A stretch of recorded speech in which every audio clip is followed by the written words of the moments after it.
Good morning बच्चों। कल की क्लास में हम लोगों ने कॉम्बिनेशन ऑफ रिलेशन, दो संबंधों के संयोजन को पढ़ा कि यदि कोई तीन अरिक्त समुच्चय ए, बी और सी इस प्रकार है कि आर ए से बी में कोई संबंध है एवं एस बी से सी में संबंध है, तो आर और एस का संयोजित संबंध एस ओ आर ए से सी में संबंध होगा। ये मैंने कल आप लोगों को बताया। जैसे मान लीजिए let A is element of A, B is element of B and C is element of C. This implies that A R B, A से बी में संबंध है एंड बी एस सी और इनका संयोजित S O R A to C में होगा। यह शॉर्ट में इसकी डिवीजन है और ये वर्ड में इसकी डिवीजन है। आप लोग इसको अच्छे से समझ सकते हैं। आइए इसी पर आधारित समीकरणों के संयोजन पर आधारित एक रिजल्ट को डिस्कस करते हैं जो आपके लिए काफी महत्वपूर्ण है।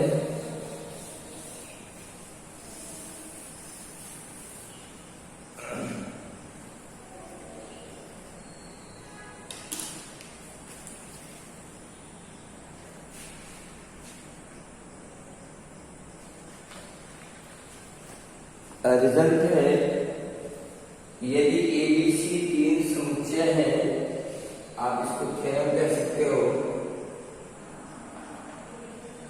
यदि ए कामा बी कामा सी तीन अरिक्त समुच्चय है एवं आर ए से बी में कोई संबंध एस बी से सी में कोई संबंध है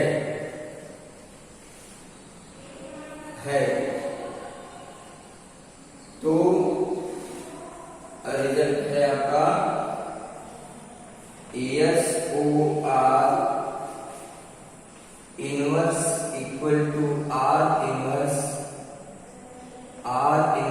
ओ एस इनवर्स।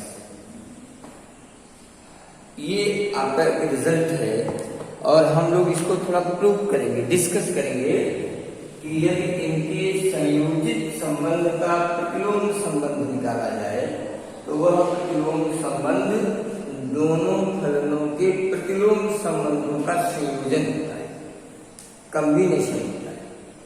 और अब हम लोग इसी को डिस्कस करेंगे। सपोज लेट प्रूफ आप देखिए इसका।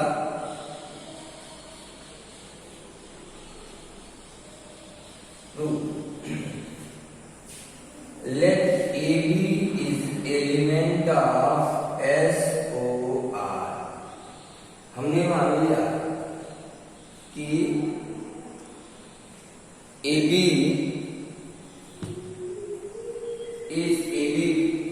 बल्कि A C is element of S O are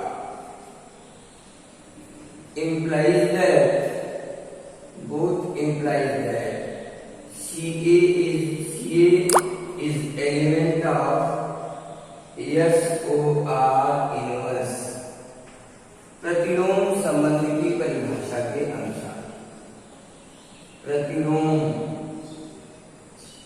संबंध से, प्रतिलोम संबंध नहीं, यदि AB is element of R तो B A is element of R inverse. यदि आर ए से बी में कोई संबंध है तो आर इनवर्स बी से ए में संबंध होगा।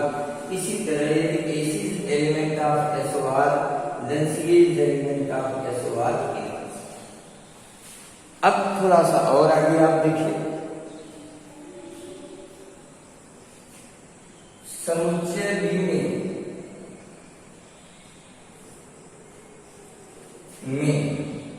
कोई एक अवयव B is element of B इस प्रकार है कि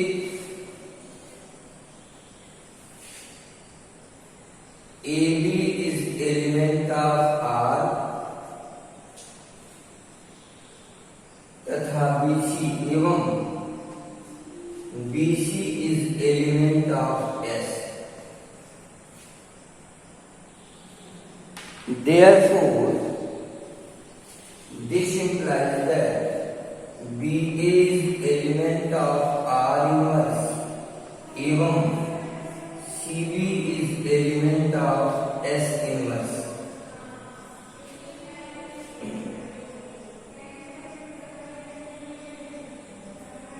And this implies that, अब देखिए आप लोग थोड़ा सा ध्यान दें कि अगर A B is element of R है तो निश्चित B is element of R inverse होगा प्रतिलोम संबंध की परिभाषा से।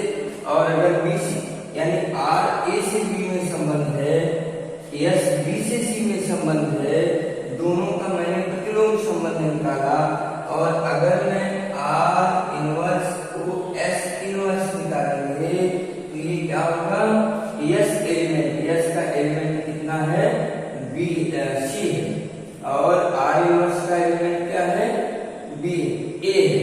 अब ये संबंध क्या होगा, ए सी, आप कह सकते हैं ए सी या सी ए।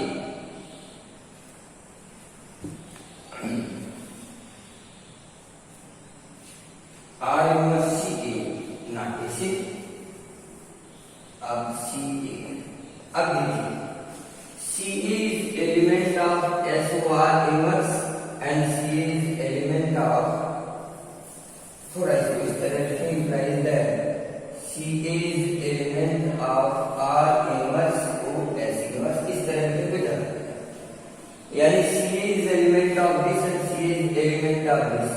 और इन दो संबंधों के आधार पर आप लिख सकते हैं this implies that S O R inverse equal to R inverse O S inverse.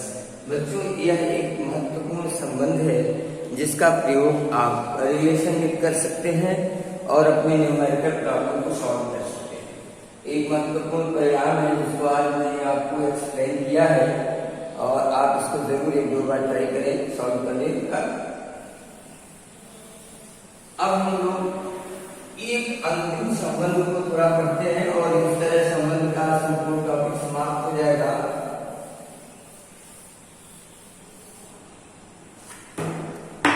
और वो है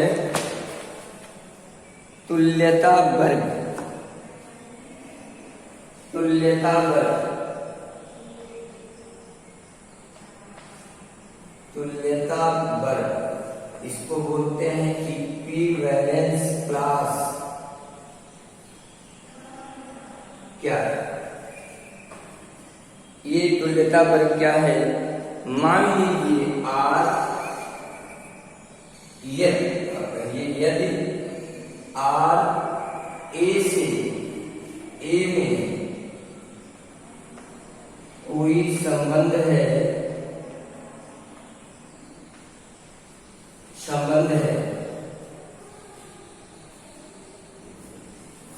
बल्कि कोई तुल्यता संबंध है, तुल्यता संबंध है, तो समुच्चय ए के उन सभी अवयवों का समुच्चय जो स्वयं ए से जुड़े हुए, small A is element of R, A के उन सभी अवयवों का समुच्चय जो स्वयं एक अवयव ए से जुड़े हों, उन्हें हम तुल्यता वर्ग कहते हैं। उनके समुच्चय को हम तुल्यता वर्ग कहते हैं। तो समुच्चय ए के उन सभी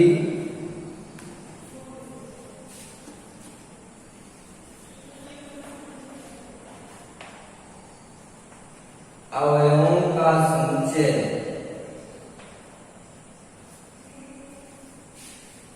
जो ए से संबंधित हों,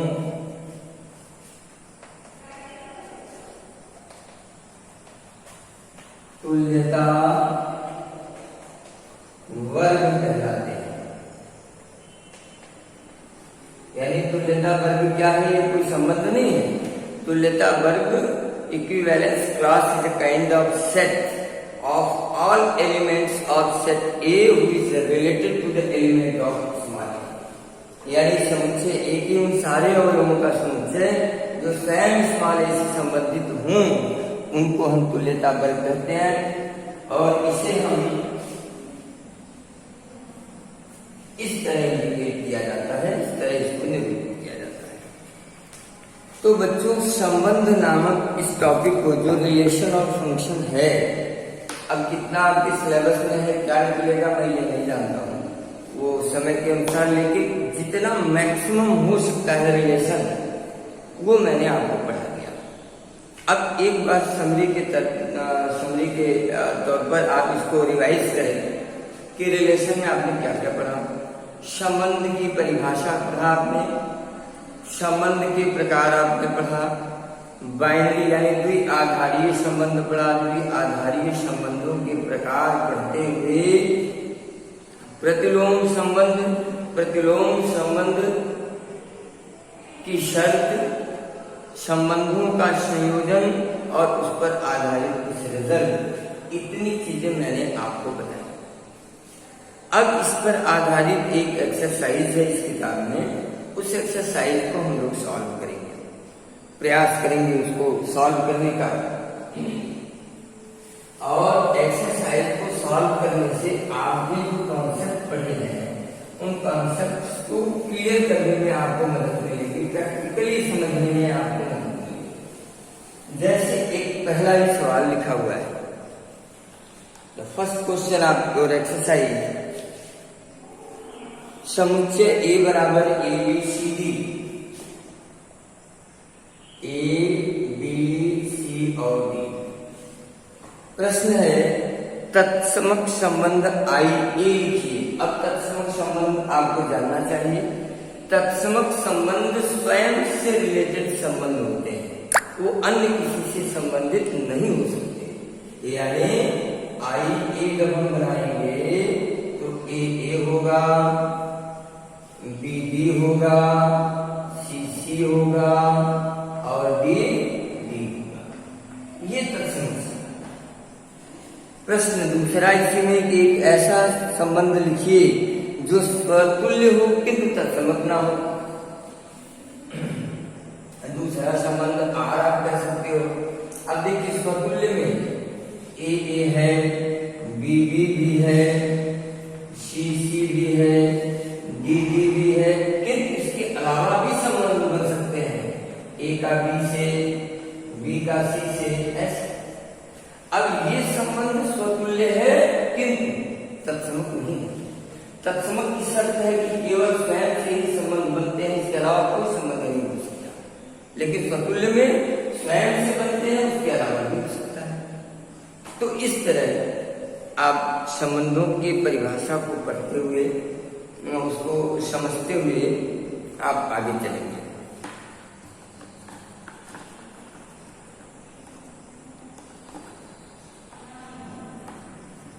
एक प्रश्न है, दूसरा है, देखिए क्वेश्चन नंबर 2, इसी का मैं सब सॉल्व करा दूंगा, आप लोग केवल वर्क करिए।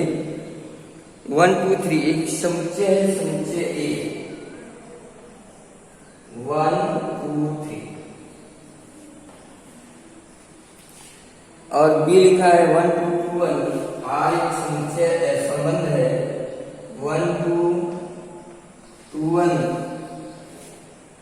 2 2 2 3 2 2 2 3 1 3 3 3 1 3 3 3। प्रश्न ये है, प्रश्न आपका है आर में स्वतुल्यता, सममित और संक्रमकता का की जांच कीजिए। चेक कीजिए क्या ये स्वतुल्य है। तो अब स्वतुल्य होने के लिए 1 1 2 2 3 3 होना चाहिए। तो देखिए 1 1 कहीं नहीं है क्योंकि 1 1 is not element of R, इसलिए आर स्वतुल्य नहीं है। इसलिए आर स्वतुल्य नहीं है। देखिए स्वतुल्य कब होगा? जब 1 1 2 2 3 3 भी होते इसके अलावा 2 2 तो है 3 3 है किंतु 1 1 नहीं है, इसलिए स्वतुल्य नहीं है। सममित क्योंकि अब देखिए 1 2 और 2 1 तो है, 2 2 है, 2 3 3 2 नहीं है क्योंकि 2 3 इज एलिमेंट ऑफ आर, किंतु 3 2 is not element of R, इसलिए आर सममित भी नहीं है। सममित भी नहीं है। इसी तरह संक्रामकता की जांच करेंगे तो देखिए 1 2 और 2 3 तो 1 3 तो है, बाकी और भी जितने रिलेशन बनते हैं वो नहीं है भाई, और भी तो बनता है 1 2 3 में, इसलिए यह संक्रमक भी नहीं है। संक्रमक बन जाएगा। 1 2 is element of R, 1 2 is element of R, 2 3 is element of R, एवं 1 3 is also element of R, इसलिए आर संक्रमक है।